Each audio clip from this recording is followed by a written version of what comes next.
Hello and welcome dear students to my channel Ma'am की पढ़ाई. I am your teacher Shubhi Malviya. Students, today we will continue our first chapter of history.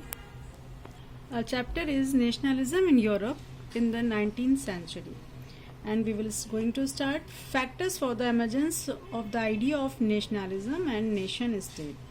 Students, हम लोगों ने इसके पहले Napoleonic code के बारे में पढ़ा था, जिसे 1804 में उसने इंट्रोड्यूस किया था. तो उस समय जो पूरे यूरोप की कंडीशन थी, वो फ्रेंच रिवॉल्यूशन के बाद धीरे धीरे वहाँ के लोग भी इस बात में बिलीव करने लगे कि हाँ, हमें भी नेशन स्टेट बनाना चाहिए. तो उसके पहले की क्या कंडीशन थी यूरोप की, ये हम लोग इसमें देखेंगे. Major political features of mid 18th century Europe.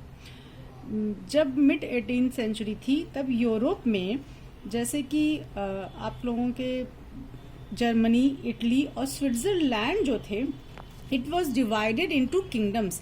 ये एक देश ना होकर बहुत सारे छोटे छोटे राज्यों में बटा हुआ था, duchies and cantons.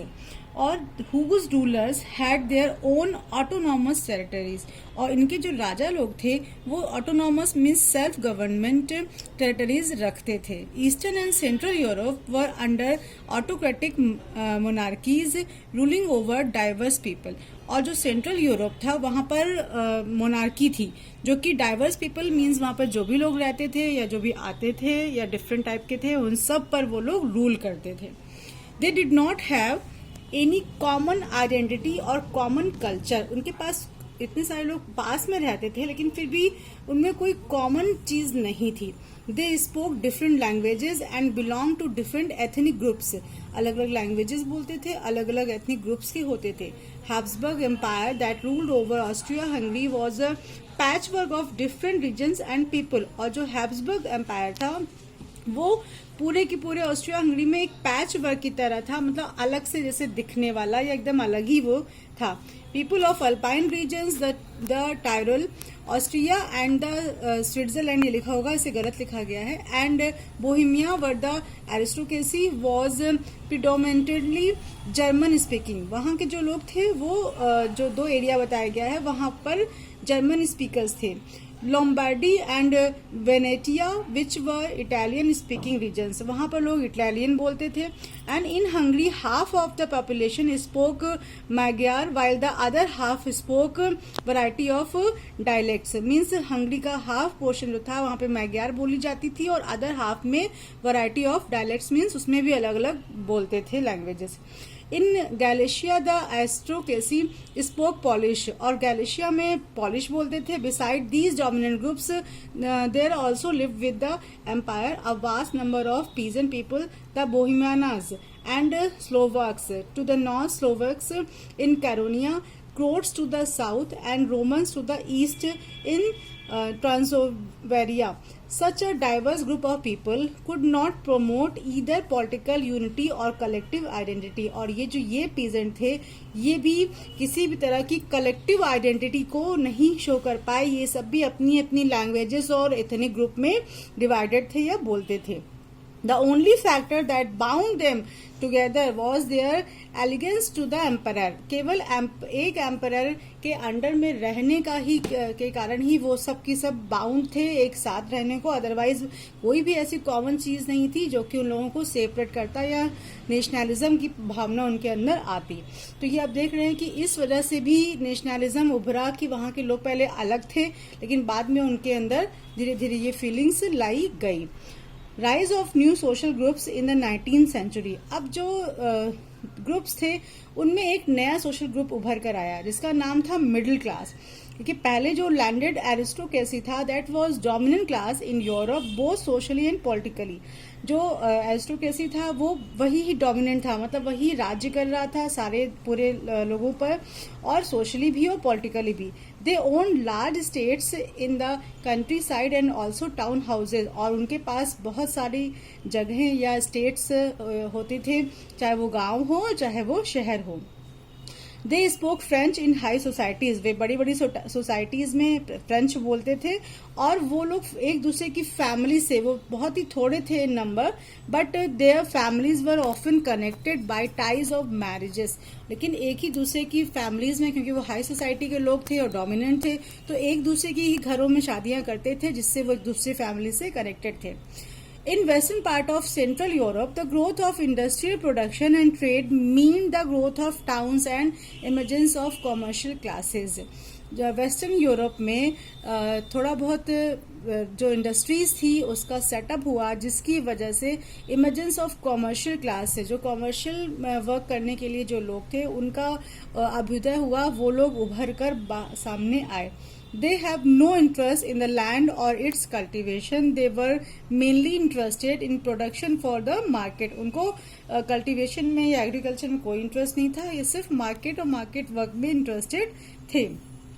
The industrial revolution first started in England in the middle of the 18th century, but it soon spread to France and some German states in the 19th century.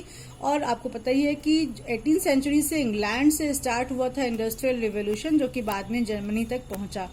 As a result of the industrial revolution, new social groups came into the society, a working class population and middle class. ये बात बहुत important है बच्चों, अक्सर पूछा जाता है कि इमर्जेंस ऑफ मिडिल क्लास का अभ्युदय कैसे हुआ था. तो मिडिल क्लास का अभ्युदय हुआ था by the starting of the industrial production, industries के प्रोडक्शन के बाद, और उसके बाद इंडस्ट्रियल रिवोल्यूशन के बाद मिडिल क्लास का इमर्जेंस हुआ. और इसमें कौन कौन लोग कंसिस्ट करते थे? Consisting of professionals, industrialist and businessman. ये सारे लोग, या जो भी वर्किंग क्लास के लोग होते थे, ये सारे लोग इस मिडिल क्लास में आते थे. और यही मिडिल क्लास था जो कि नंबर में बहुत ज्यादा था, जिसने स्टार्ट किया था ये नेशनलिज्म की जो फीलिंग थी, इसको पूरे यूरोप में स्प्रेड करने का. Now what did liberal nationalism mean? Liberal means होता है फ्रीडम, ठीक है. तो अब फ्री, जो ये आपका जो वर्ड है लाइबर, ये आपका मीनिंग होता है इसका फ्री, जो कि लैटिन वर्ड से लिया गया है. तो इससे समझ में आता है कि फ्रीशिप मतलब हर किसी को फ्री करना. अब ये भी 3 टाइप के लिबरल नेशनलिज्म था. एक था पॉलिटिकल लिबरलिज्म, ये बिलीव करता था कि individuals are the basis of law and society, कि हर किसी को सोसाइटी में इंडिविजुअली एक फ्रीडशिप मिलनी चाहिए, हर कोई अपने बारे में सोच सके और अपने अच्छा बुरा कर सके. Second, society and it's institutions exist to further the ends of individuals without showing favor to those of higher social rank. बिना किसी की सोशल रैंक को, बिना किसी की सोशल पोजीशन या उनकी हाई सोसाइटी को देखे एक इंडिविजुअल पर्सन अपना अच्छा बुरा कर सके. Citizen make laws and agree to abide by those laws, कि सिटीजन्स अपने भले के लिए खुद से लॉ बना सकें और उनको वो मतलब हमेशा उस पर टिके रहें, उनको फॉलो कर सकें. It is based on the believe that individuals know best what is best for them. और ये ऐसा विश्वास था कि इंडिविजुअल मतलब हर व्यक्ति खुद जानता है कि उनके लिए क्या बेस्ट है. Political liberalism gives right to vote to all adult citizens regardless of sex, race और economic status. जो पॉलिटिकल लिबरलिज्म है उसका मतलब होता है कि पॉलिटिक्स में भी फ्रीडम होनी चाहिए, जो कि राइट टू वोट सारे एडल्ट सिटीजन को प्रदान करता है, चाहे वो मेल फीमेल हो, चाहे वो रंग रूप में गोरे काले कोई भी हो, या कितने भी गरीब और अमीर हो. Political liberalism emphasizes rule of law and supports liberal democracy. और जो political liberalism है यानी कि फ्रीशिप है, वो रूल ऑफ लॉ को सपोर्ट करता है. मीन्स हर जगह लॉ ही होना चाहिए, जिसके तहत काम होना चाहिए, कहीं पर भी अपने मन से कोई कुछ भी हुक्म ना चला सके, और हर जगह डेमोक्रेसी होनी चाहिए. So students, now I am going to end my video here.